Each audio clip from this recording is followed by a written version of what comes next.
7 de la mañana, 29 minutos, de vuelta con ustedes y le damos la bienvenida y los buenos días a nuestro invitado el día de hoy. Se trata de Claudio Fermín, dirigente político, presidente del Partido Soluciones para Venezuela. ¿Cómo está? Bienvenido, buenos días. Muy buenos días, Fede. Gracias por acompañarnos. Gracias por aceptar la invitación.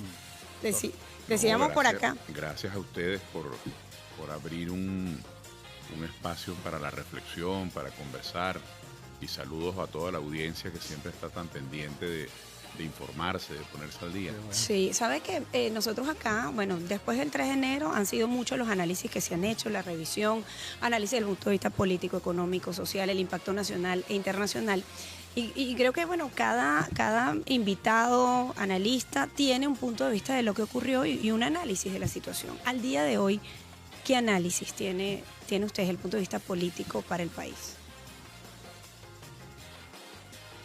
Lo primero que puedo decirte es que, tratando de ver la integridad de las cosas, ¿no? El panorama total, hay diversidad de opiniones. Es un abanico que hay que tener los ojos bien abiertos para comprenderlo. Hay personas que están muy optimistas, que están casi que de pláceme, porque ha ocurrido una acción que despega, que quita, que saca a Nicolás Maduro del poder. Hay gente en tono, digamos, de celebración. Hay otros en tono de venganza, porque sienten que así se cobraron alguna afrenta, algún agravio. Hay otros en tonos de incertidumbre, de desconcierto, que no entienden cuál va a ser la consecuencia de esto. Hay otros venezolanos muy heridos porque sienten que esto fue contra la revolución bolivariana, contra el gobierno. Es un abanico complejo. Yo lo primero que quiero decirle a la audiencia, yo me siento indignado. Yo me siento muy contrariado, porque nuestro país no fue ni Pedro, ni Juan, ni María, ni José, fue el país fue atacado, el país fue bombardeado por una potencia extranjera. Es decir, nuestro país es una víctima de una agresión y ha sido humillado. Aquí tuvimos, aparte de la invasión territorial, hemos tenido más de 100 muertos, 100 personas asesinadas. Venezuela no estaba en guerra con los Estados Unidos, ni está en guerra. De tal manera que no hubo una declaración de guerra. Esto ha sido un golpe artero, un acto brutal. Aunque, claro, ya ha pasado el 3 de enero desde hace 20 y tantos días. Hoy estamos a 26, 27. A 27. Ya han pasado 24 días. Hay personas que lo han olvidado, que eso ya pasó. Yo cargo eso como el hierro del ganado encima, como una marca. Yo realmente me siento muy indignado con lo que ha ocurrido.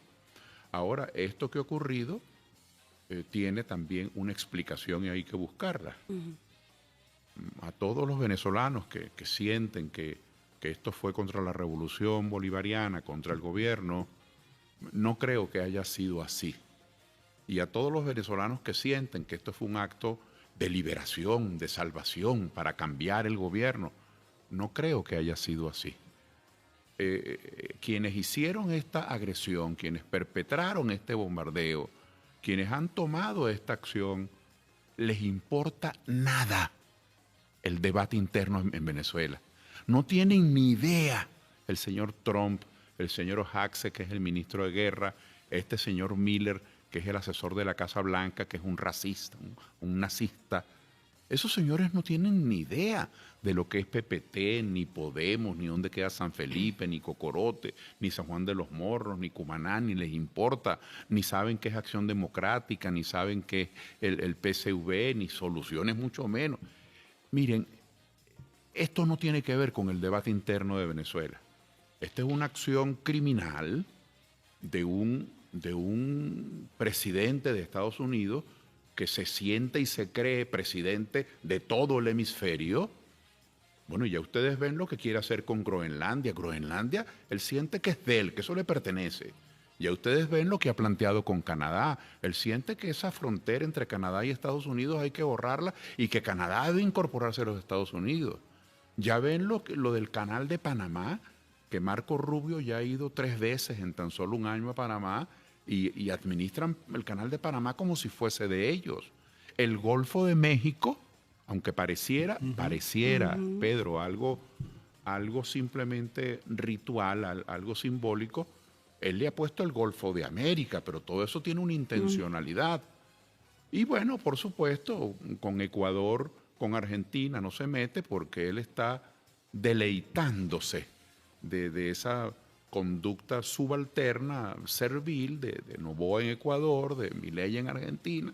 Es decir, estamos en presencia de una conducta de voracidad imperial. Fíjense lo que ocurre en Gaza, estos asesinatos, este genocidio absurdo, terrible de los palestinos. Bueno, el señor Trump conformó un consejo de paz integrado por unos invitados a quienes él convidó a que se unieran a su fiesta, pues a su reunión, y ese consejo de paz está decidiendo lo que va a ocurrir en la franja de Gaza. ¿Y dónde están las Naciones Unidas? ¿Y dónde está la Organización de Estados Americanos en el caso nuestro? ¿Y dónde está la, entre comillas, solidaridad internacional? Es decir, estamos en presencia, disculpen que me extendí, pero es que el 3 de enero no puede entenderse como algo que nos pasó a nosotros aquí en Upata, en Barinitas, en Timote. No, nosotros estamos siendo víctimas de una acción troglodita. Entonces, desde esta perspectiva es que tenemos que comprender el tamaño del problema en que estamos metidos. Es decir, que lo que para nosotros ha sido un recurso que nos legó la naturaleza, el petróleo, el gas, bueno, eso para otros se convierte en su obsesión, de tal manera que esto no ha sido, y ahora se demuestra, esto no ha sido una persecución contra las drogas, esto no ha sido una recuperación, entre comillas, como lo llaman algunos en su narrativa, una recuperación de la democracia. Esto no tiene que ver con un problema interno de Venezuela. Esto es simplemente una acción de guerra, una acción armada para hacerse del petróleo. Y luego con esto, son 2 operaciones en una, con esto le dan un empujón, excluyen de este hemisferio que desde la época de James Monroe en 1823 consideran que es de ellos. Hasta generaron, Dair, esa frase tan ofensiva, tan antipática, mi patio trasero. Es decir, es algo que desde entonces lo vienen construyendo. Entonces esa es la perspectiva que yo le doy al 3 de enero y por eso, porque veo porque siento, porque vivimos, porque está ocurriendo. No es que es algo que le está pasando allá a otra gente, nos está ocurriendo a nosotros. Es porque ahora yo hago votos, porque de verdad la gente pueda palpar, pueda sentir lo que significa la unidad, lo que significa ponernos de acuerdo para enfrentar los grandes retos nacionales. Usted puede ser del Magallanes, usted puede ser del Caracas, usted puede ser del PSV, usted puede ser de Copey, usted no le gusta la política, usted sí le gusta. No estamos hablando de esas elecciones que todo el mundo tiene derecho a tomar. Estamos hablando de Venezuela, estamos hablando que estos 912,000 y tantos kilómetros cuadrados, hay gente que siente que eso es de ellos. Así como lo que está ocurriendo en Guyana. Yo veo no voy a decir con lástima porque sería un irrespeto, pero yo veo con angustia lo que le pasa a Guyana. Guyana está explorando nuevas áreas de petróleo, muchas de ellas o algunas de ellas que están en disputa con nosotros y eso nos ofende. Claro. Y ellos sienten que están teniendo nuevos ingresos porque hay unas exploraciones pero Guyana está siendo tomada, Guyana está siendo engullida, como quien se mete en el bolsillo chiquito del pantalón una moneda.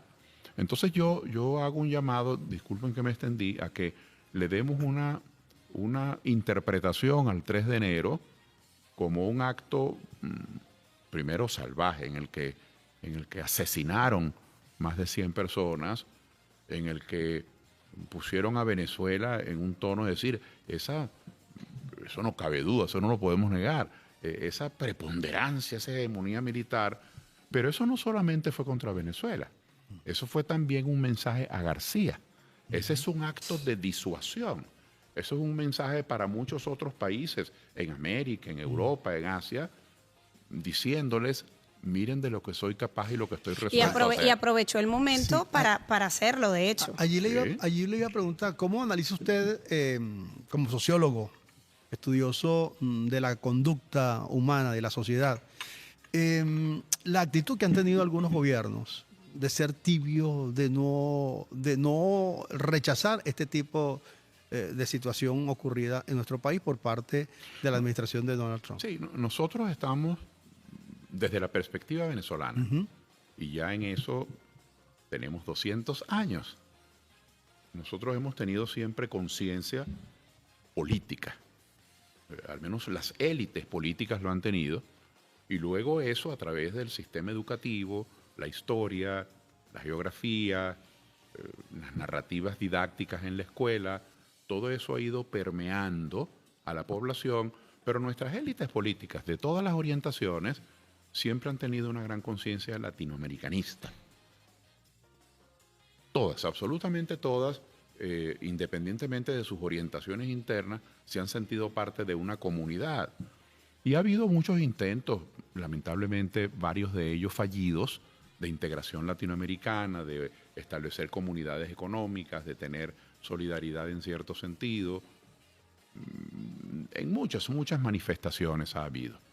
Por ejemplo, este pacto de San José, que así se llamó, desde la época del presidente Pérez, luego el presidente Luis Herrera, el presidente Lucinchi, el presidente Caldera, y luego con el presidente Chávez se mantuvo y se extendió, se amplió. Ese pacto de San José, y lo digo para los televidentes, revela una filosofía latinoamericanista de solidaridad. Ustedes saben que el petróleo tiene un precio. Ahora, Venezuela le ha vendido tradicionalmente el petróleo a Gran Bretaña, a Alemania, a Francia, a Italia, al precio de mercado. Pero cuando se trata de países pequeños, que eso significa un golpe para su economía, porque no tienen con qué pagar el barril de petróleo al precio del mercado, entonces Venezuela puso unos precios preferenciales.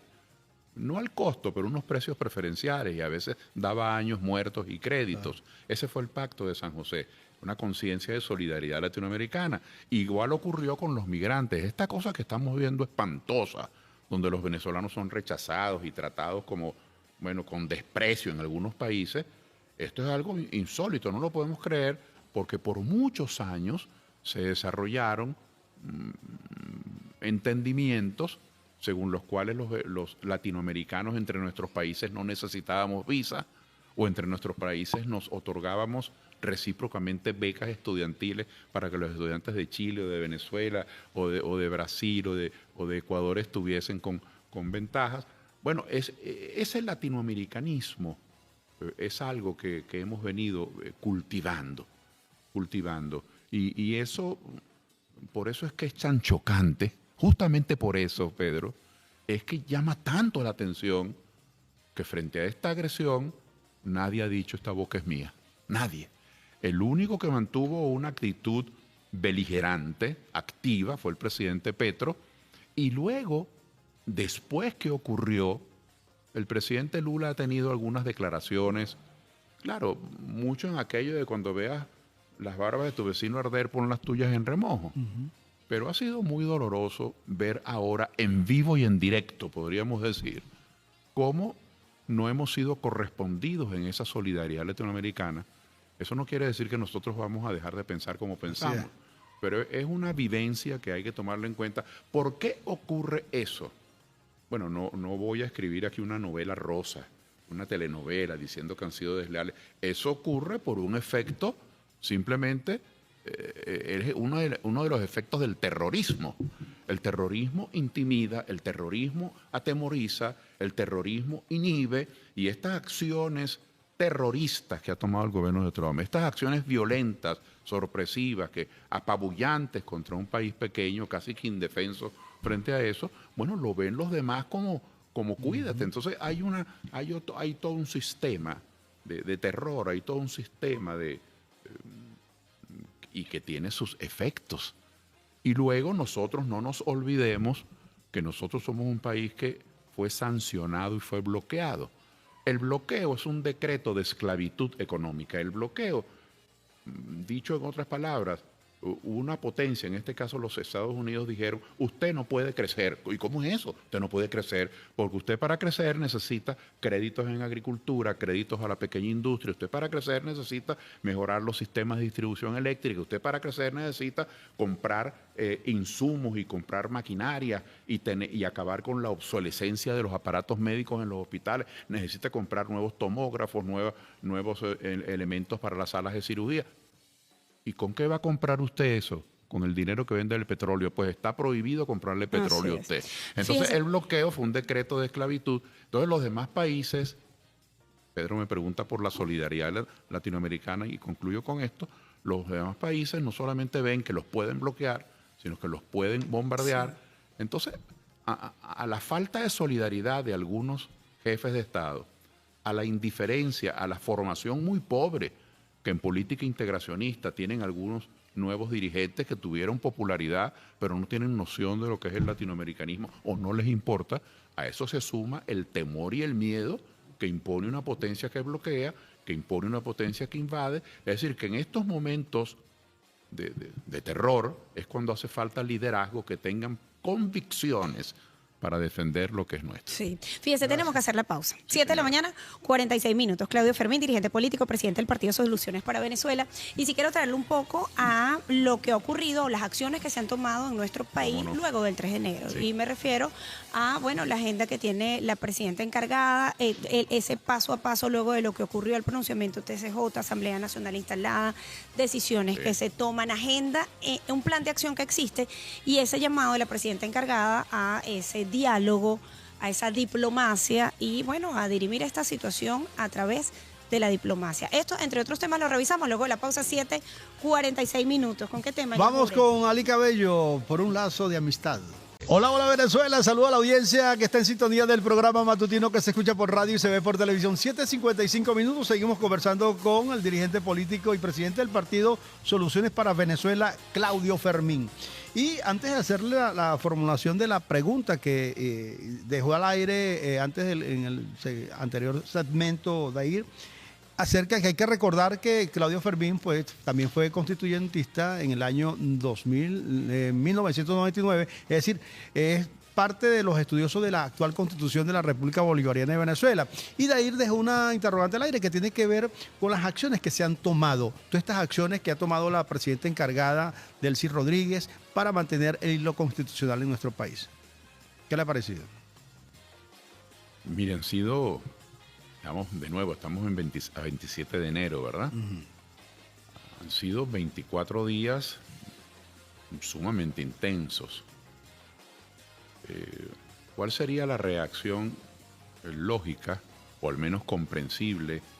Pudo haber sido una reacción, estar airado, estar indignado, enconcharnos y replegarnos de alguna manera a ver cómo se responde a esta agresión,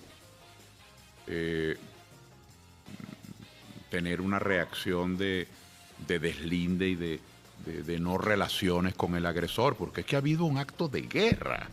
Sí. Eso no se puede pasar por alto. Venezuela no puede tragarse eso así sin masticarlo. Y yo siento que está pendiente, vamos a hablar de lo que se ha hecho en estos 20 días, pero quiero antes decir que está pendiente que el país reaccione frente a esta agresión y que se denuncie en todas las instancias esta situación y que se deje constancia y testimonio de la agresión que hemos vivido y de los planes truculentos, cavernícolas, bárbaros, porque eso no fue hecho para que terminara el proceso que emprendieron. Eso fue hecho como el inicio de un proceso de apropiación de otro país. Entonces, siento que frente a todas esas reacciones que pudo haber tomado el gobierno, tomó otra. ¿Cómo administrar esta relación con quien nos ha agredido? y que se plantea esa agresión como el primer paso de muchas otras. Hasta ha habido la amenaza de un segundo bombardeo. Y tienen en sus manos un chantaje, y lo tengo que denunciar así, porque hay que crear conciencia sobre eso, Dair. Tienen un chantaje que es un doble mecanismo.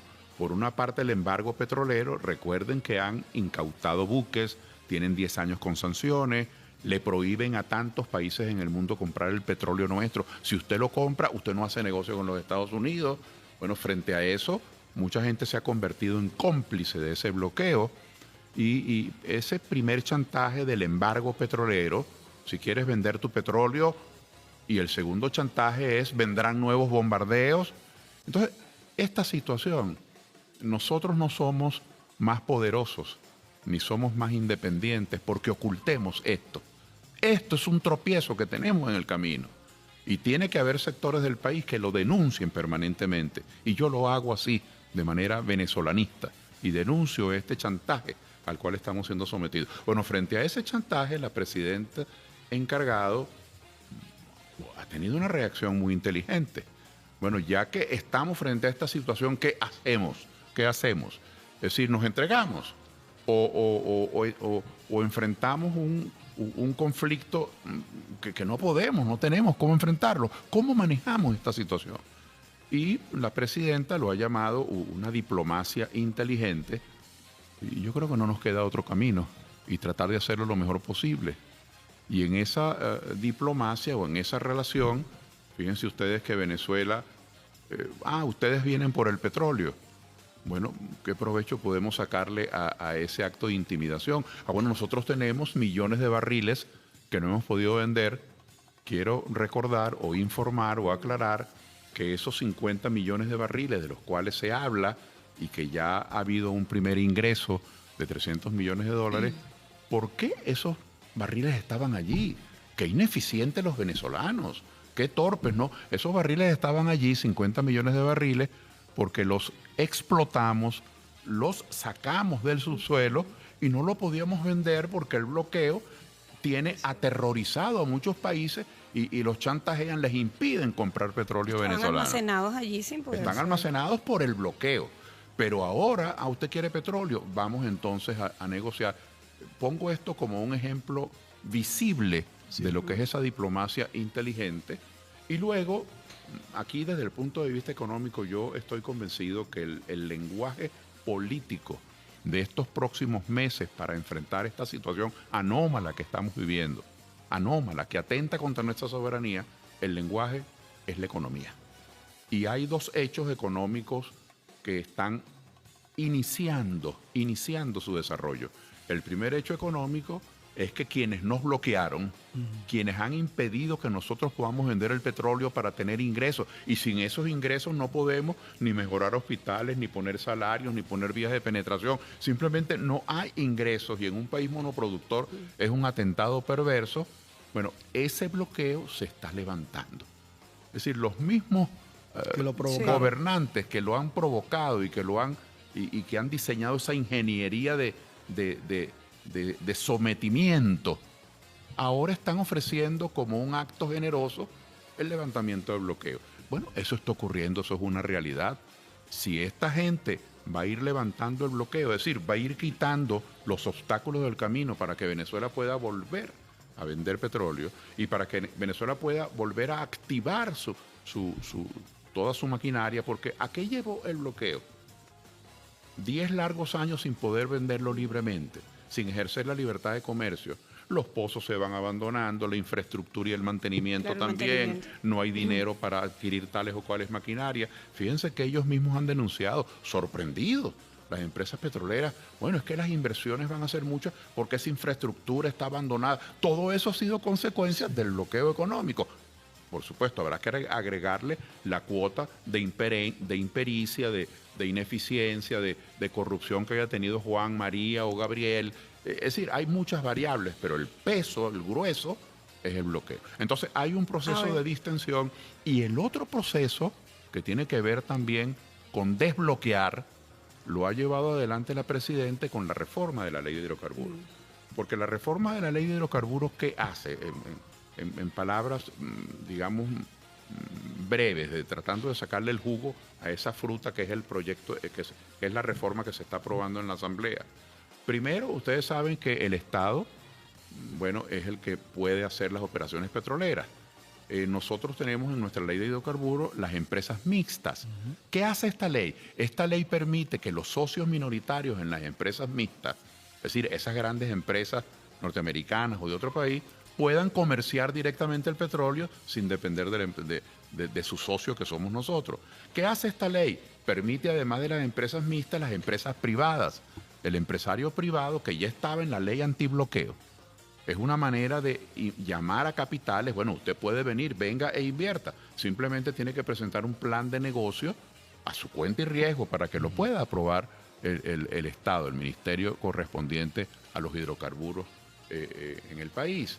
Entonces, esa ley permite, repito, que los socios minoritarios o que las empresas de las empresas mixtas puedan comerciar directamente el producto. Esa ley permite que las empresas privadas lo puedan hacer. Esa ley permite incluso algo, la regalía del 30%, dependiendo del proyecto, de la zona. Si eso es un peso para que sea viable ese proyecto económico, entonces puede haber rebajas en la regalía y luego puede recuperarse el monto de la regalía. Es decir, siento que también allí, así como el que nos está poniendo la pata en la garganta, que es el bloqueo, comienza a quitarla, entonces nosotros también, desde el punto de vista interno, estamos quitando obstáculos para que las inversiones vengan. Entonces, ese lenguaje económico tiene que ver mucho con esa nueva diplomacia. Ahora, a la par, que te interrumpo, estamos a pocos minutos de pedir la conversación, pero a la par de que se está desarrollando, bueno, todas estas líneas de acción y este plan de trabajo en lo económico, en lo político, en lo social también está activo el Consejo Nacional de Diálogo, Soberanía y Paz en nuestro país, que además estaba instalado antes de que se generara toda esta situación y se mantiene, donde más también se han involucrado diferentes sectores de la vida política nacional. Eso tiene un gran valor. Yo lo pondré. Ustedes saben, permítame recordar eso, que frente a tanta confrontación, frente a tanta polarización extrema, que el malo eres tú, no, que el malo eres tú, que la culpa la tienes tú, no, que la culpa la tienes tú. Entonces se ha convertido esto en un toma y dame de quién tiene la culpa. No, si eso está malo porque lo hizo Pedro hace 2 años, no, eso está malo porque viene de hace 40. En eso se nos ha ido la vida. Entonces siempre he sido partidario, y lo reitero hoy acá al aire, siempre he sido partidario de entendernos, qué le vamos a dejar a nuestros hijos y a nuestros nietos, qué vamos a construir, qué le vamos a decir a nuestros hijos. No, es que la culpa la tuvo el otro. ¿Por qué no le decimos a nuestros hijos, mire, logramos esto? Y la manera de lograrlo es mediante acuerdos, mediante entendimiento. A mí me parece que es tan honorable, que es tan grato reunirse con gente que sea, en mi caso, del PSV, del MAS, del MEP, de COPEI, del Podemos, del Primero Justicia, de gente que no es de ningún partido. Yo siento un gran honor y placer al hacerlo. Hay gente, perdónenme la palabra, hay gente que le repugna eso. Hay gente que solo se reúne con los suyos, porque los suyos son los únicos buenos. Los demás son todos corruptos y sinvergüenza. Así no se puede construir un país. Entonces yo he sido siempre partidario de acuerdos, de entendimientos por el interés nacional. Y este Consejo Nacional de Soberanía y Paz, al que de ahí se refiere, estoy convencido que es un gran aporte. Hasta ahora ese Consejo por la Soberanía y la Paz ha tenido una función informativa cabal. Es decir, el doctor Jorge Rodríguez, presidente de la Asamblea, la presidente encargada, Delcy Rodríguez, el presidente Maduro, quien le dio inicio y participó en varias de esas jornadas, han ido informando al país. Yo siento que hay que pasar de la fase de información a la fase de compartir decisiones. La gente, por ejemplo, de Conindustria, de las asociaciones de productores, de ganaderos, la gente de Fedecámaras, la gente de Consecomercio, por hablar de la gente que está agremiada, porque hay miles y miles de empresarios y emprendedores que no están agremiados. Soy un convencido que vale la pena, es necesario que pasen de esa fase de estar informados a participar. La gente de los partidos políticos, del mundo cultural, cómo no, estar informado es muy importante, eso acerca. Pero los venezolanos, en un momento en el que estamos siendo agredidos, en un momento de crisis, en un momento en que hay que meter el hombro, todos tienen que meter el hombro, yo he sido siempre partidario de conformar un gobierno de integración nacional, un gobierno en el que las decisiones le duelan a todos. No, pero es que las elecciones las ganamos nosotros. Bueno, eso es verdad. Usted ganó las elecciones, usted tiene derecho a orientar las líneas generales, pero un país desarticulado, un país en crisis económica, un país donde el conflicto, no solamente el bloqueo, el costo del dólar, las necesidades, nuestras pobreza extrema en muchas regiones, sino que el conflicto, las diferencias entre tú y yo, Pedro, para ponernos como ejemplo y no meter a nadie ajeno aquí al estudio, pero las diferencias entre tú y yo como ejemplo, disculpa que te ponga como ejemplo, que no existe, por cierto, pero las diferencias entre Pedro y yo, entonces se convierten en un obstáculo porque estamos toda la vida acusándonos y acusándonos. Ahora, en cambio, el proyecto de ley, el proyecto de inversión, lo que pide el vecino, no lo tomamos en cuenta porque estamos perdiendo el tiempo en ver cómo nos perjudicamos. Entonces, yo soy muy optimista con el Consejo Nacional de Soberanía y Paz, muy optimista, porque estoy seguro que eso va a ir articulándose, desarrollándose, no solo para defender la soberanía y la paz, sino para unir al país, para que el país entero lo pueda hacer. Ahora, Claudia, pero durante todos estos años de revolución, el presidente Chávez era uno de los propulsores del diálogo. El presidente Nicolás Maduro, al igual, desde el año 2013, ha hecho llamados en reiteradas oportunidades y finalmente, se están logrando. Sin embargo, hay que estudiar la situación de algunos políticos en la actualidad, que desean lo mal para Venezuela, pero se resisten a buscar el diálogo en democracia. Ya juré, formula la pregunta y nos queda un minuto para despedir el programa. Yo le escuché una vez, no recuerdo a quién, pero es un político amigo porque lo escuché en alguna reunión. Una frase un poco dura, ¿no? Ajá. Pero que desde el punto de vista gráfico resume eso. Hay que aislar a los extremos. Es decir, esos que nos piden a todos una especie de pureza étnica, de pureza racial. No podemos andar con aquel porque aquel hace 15 años me quitó una novia, aquel hace 22 años no estuvo conmigo en la elección del liceo. Y ese no es como nosotros. Esos extremos que son que cultivan la segregación no nos hacen bien. Por eso es que creo que esos llamados al diálogo, que yo celebro todos, esos llamados al diálogo son, así lo entiendo yo, son un anuncio de integración, de cooperación, de asistencia mutua. Tenemos que pasar de esa fase, no la desprecio, pero de esa fase inicial de la retórica, de los llamados, a la acción. Venezuela tiene que unirse, sobre todo en este momento que estamos acosados. Eso no se puede negar, eso no es un síntoma de debilidad. Hemos sido atacados y estamos acosados. Bueno, más falta hace en este momento la unidad.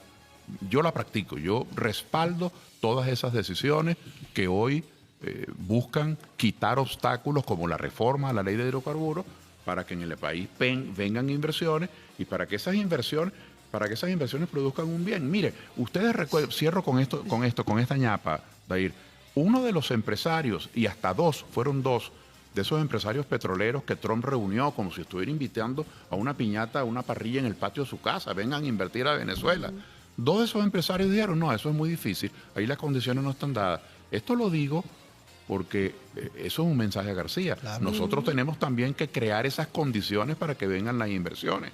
Entonces todo eso, la permisería, los obstáculos, la burocracia innecesaria, las trabas a que vengan inversiones, veo que la presidenta encargada está trabajando muy firmemente en eso. Entonces hay que sacar esos obstáculos del camino.